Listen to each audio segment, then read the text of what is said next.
here's the next activity. So I went ahead and I drew in the shapes right away. So I have the previous activity on the other side of the paper. And you can do the other ones back here, however you want to do it. Fit them, you can fit all of them on one side. I don't care. So I kind of drew these as best as I could. I was thinking if you're having a hard time drawing, you could try making the image bigger on your Chromebook and try tracing it.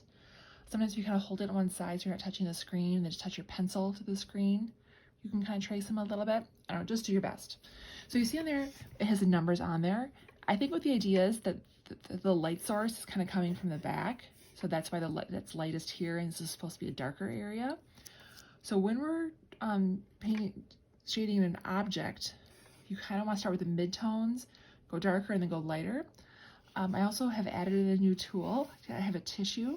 Now in class we use blending stumps. If you have one of these at home, great, but I'll just use this as a demo because you want sometimes to blending. Sometimes your hands when you blend, the oils from your fingers can kind of mess up and smudge it weird. So you want something like a paper, a soft paper, that'll blend it a little bit better. So what I'm going to do is I'm going to start off with some of the midtones. So on this, I'm going to go, kind of has this is kind of like, so I'm doing kind of medium pressure. I'm going to blend like this. As I go across, I'm going to start going darker. And this is 7, so this is going to be my darkest tone.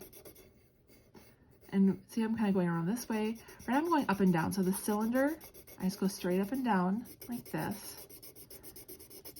And they don't look quite different yet, because what I'm going to do once I kind of, I'm loosening the pressure. And then here I'm going to have it be a little bit lighter still. What I'm going to do once I have quite a bit of pencil on here, I'm going to add some more pencil here at the center. I'm going to take my tissue and kind of wad it up right here. I'm going to blend this part in, work my way across. And then I'm also going to kind of see, I kind of go side to side like this and kind of like angle it a little. Kind of gives a kind of cylinder shape. Now as I go this way, I'm not going to do any pencil. I'm just going to start pushing some of that pencil over. So whatever I had over here is just kind of getting pressed, pulled over to that area that was white. So then it looks like a lighter tone over there. I can always go back over, clean up the edges a little bit. If I got an eraser, I can always kind of go over the parts where it went over. This part here, this was kind of a lighter tone. This one's a little bit darker. Maybe I'm sure I'm supposed to try to make it a little more of a gradation a little bit. See, now I'm kind of going, my pencil's turning this way.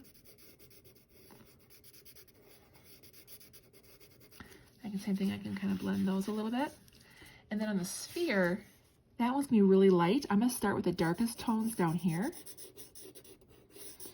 And see how now I'm angling it more and I'm rounding up the sides? That's to kind of give the idea of the shape of the sphere. So it's wider in the center.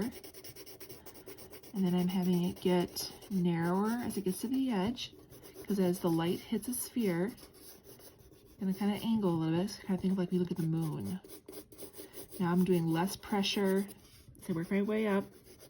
And this one looks like more of a light hitting from the top, so I'm gonna have more of the light area. This is gonna be really dark down here. So once I kind of have some mid-tone in here, so here's, this is the mid-tone, this is the shade, this is the highlight. Kind of going here a little bit. Now I'm gonna take my paper, and here I'm gonna round it, and see now I'm gonna go in a circle. So I kind of get it nice and smooth. And now it doesn't really look very smooth yet. So I'm going to go back, do some more pencil on here.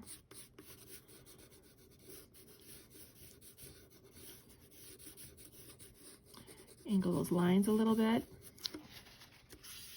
And now remember that was a 1. That's lighter than that. So now I'm going to do something I didn't do on this one. I'm going to take my eraser and I'm going to erase off some of the pencil. I'm going to smudge it because I don't want it to be super contrasted. It should be more of a gradation. I'm going to go back in, and then that's a highlight. So here I have highlight,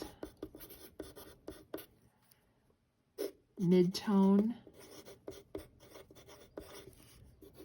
shade. This is the shadow. This is going to be your darkest tone. You want to get that as dark as possible. The shade's always the darkest. I would go all the way out to that. And then we're kind of working our way all the way out. Now this shows like a 4 and 5. Maybe we get a little bit lighter as it goes out. And then there's a shadow here too. And then you would do those. Now the one thing we don't have here is texture. We can just say the texture is smooth. That's fine. And then for this one over here, this is just some more shapes to do. You can decide where you want your lights. I'm gonna have this one be your kind of practice on your own one. So you can decide where the light source is. So if you want to have the light source from the front, then you're gonna want to have the shadow back here, kind of going back this way. And this will probably be more of a shadow. These will be darker back here. This will be more like a 1, 2s, and 3s. Your cone here, you want to shade out this way and kind of going this angle to kind of keep that shape. But that wants to be your kind of independent practice. Let's see how that one goes. Okay. Again, email me if you have any questions. Okay, have fun. Bye.